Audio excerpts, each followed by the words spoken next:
Hey guys, welcome back. I'm Red, and this is a Wasteland 3 video on how to set up your characters.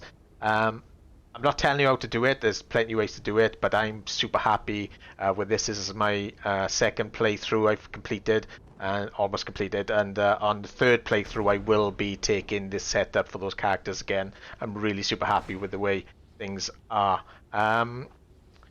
I'll talk about that in a minute, but there's a couple of tips I want to tell you first. I need to get these out of the way because they have some bearing on the rest of the video.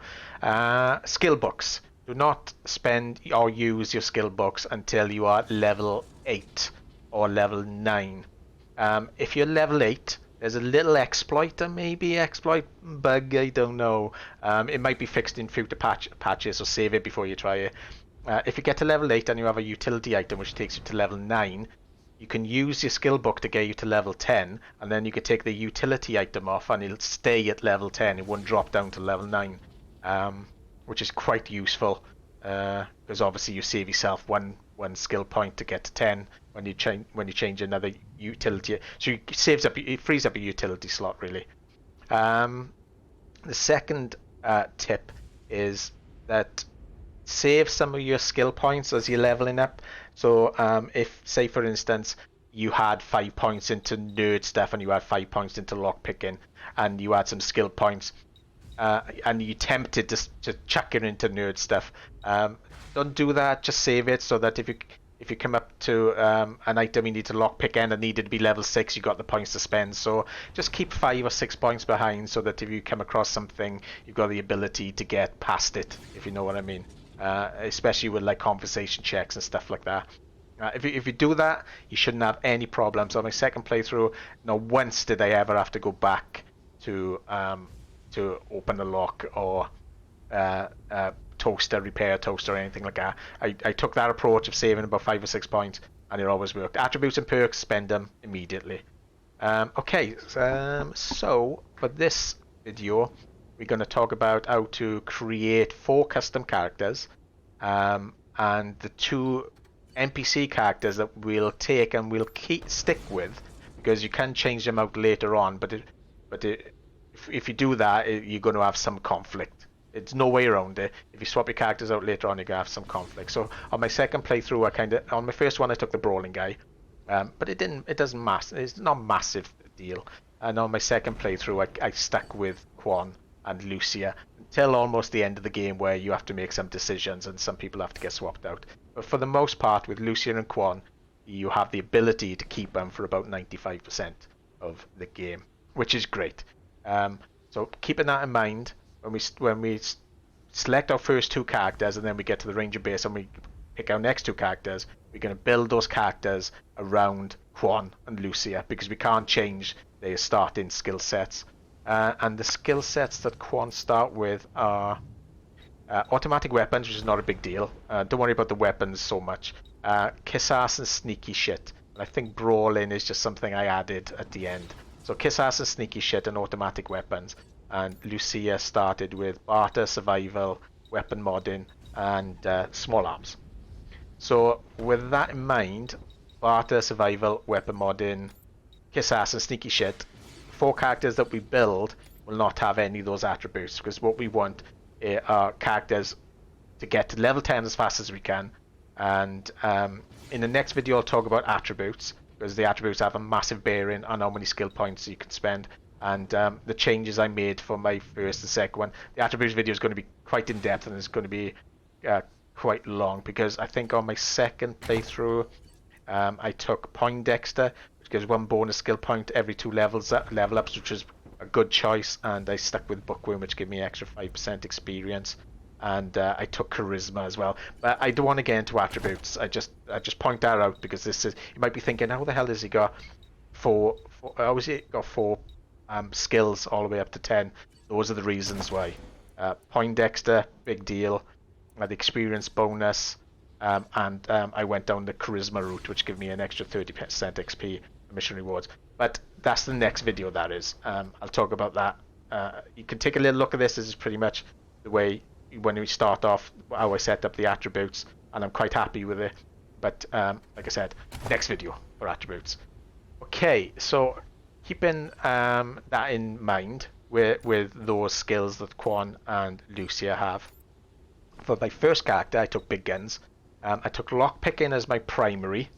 Nerd stuff kind of secondary, and small arms I kind of spent later on. So in the beginning, all I had was big guns, lockpicking, nerd stuff, and I put 1 point into leadership, and I kind of slowly built up leadership.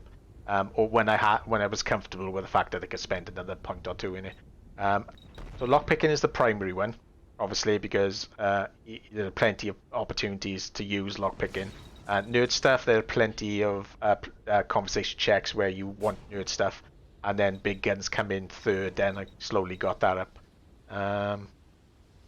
Lockpicking, nerd stuff, big guns, and 1 point into leadership. And then for the second character was my sniper. I took armor modding, explosives, sniper rifles, and toaster repair. Don't worry about that leadership on her. Just kind of, I had points to spend late game, so I kind of put him in there. I'll talk about that at the end about having the extra points to spend. But in the beginning, Specker for armor modding, explosives, sniper rifles, and toaster repair.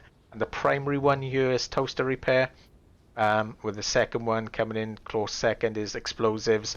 Armor modding is kind of a late game thing.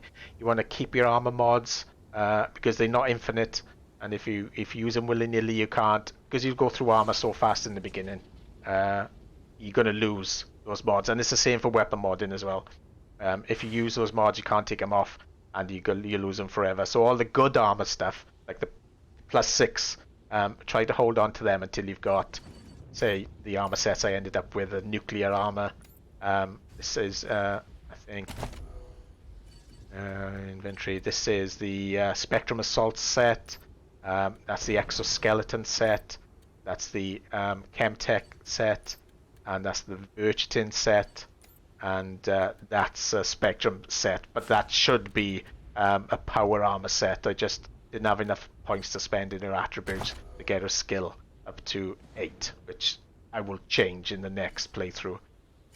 Because I kind of put the NPCs are all over the place with the attribute distribution. But anyway, back to skills. So where were we? Ardas. Did we cover that? Yeah. Toaster repair, explosives, armor modding, and sniper rifles. And then for the third character, I took Hardass, mechanics, and automatic weapons. And again, leadership is something that I put some points into, because why the hell not? But leadership came in last. The 4 main that we want are automatic weapons, Hardass, mechanics, and that you have to put a couple of points into weird science if you want to use on somebody. If you want to use the exoskeleton set, fucking that, because it needs 3 weird science to wear. So, but you can worry about that later on. It's only like 3 points to get to level 3. And the primary one is Hardass and mechanics. Pull them up together, and then bring automatic weapons slowly up with that as well. And then when you've got all of them, when you've got Hardass to 10, mechanics to 10, automatic weapons to 10, then you can, if you want to, go down the melee route, because this armor set does give you melee stat increase. And if you want to, go down the leadership, route, if you want to. But there are other things you could take, so like weird science gives you energy damage bonus, which is kind of cool. I might do that on my next playthrough, concentrate on the bonuses rather than like the leadership thing, I think. But yeah, Ardas, mechanics, automatic weapons. And then for the fourth character, we're going to go animal whisperer, first aid, small arms, and weird science. Nerd stuff, I don't know where that came from. Might be something on the armor. So she's quite easy. The primary is animal whisperer. First aid, not so important, although it does help you obviously when you're resin people. And weird science, kind of. Why did I put that all the way up to full? I'll look at her inventory in a minute and see what weapon she's got. Yeah, that's a weird science gun, that is it? No, small arms. I don't know why I did that. But anyway, animal whisperer, first aid, weird science, and small arms, and weird science. Oh, right, yeah, okay. Yeah, weird science. check all your points to do science because there are some weird science checks that you need to get past. So, but that's like primary is Animal Whisperer, first aid and weird science come up together, and then bring small arms up as well with them too. The reason we're going to concentrate on Animal Whisperers, if we get up to level 10, we can go and get the Honey Badger pet, which is a fucking cool thing to do. But don't go crazy. It's something that you can get quite early on, and it really will help out. Okay, and I think that's it. So basically what we have now is a bunch of guys with different skill sets, and none of them really are conflicting with anybody. Like I don't have two characters with 5 points wasted on toaster repair when another guy is on level 10. And that's a good solid foundation that is built around Quan and Lucia. And I'll see you pretty much throughout the game. And I'm so happy with that they will take this into the super hard mode. And I think it'll be fine. If you guys noticed anything, I did do some of these on purpose because what you don't want really is to have lock picking and toaster repair on the same character, because to compete with the game, you want to flow with the game and always have the ability to pass a check, pass a door check, pass a toaster repair check. You don't want to really come back, don't want to waste your time. So that's quite evened out. My sniper rifle guy is my explosives guy, so she had a rocket launcher in her inventory, which kind of worked out fine.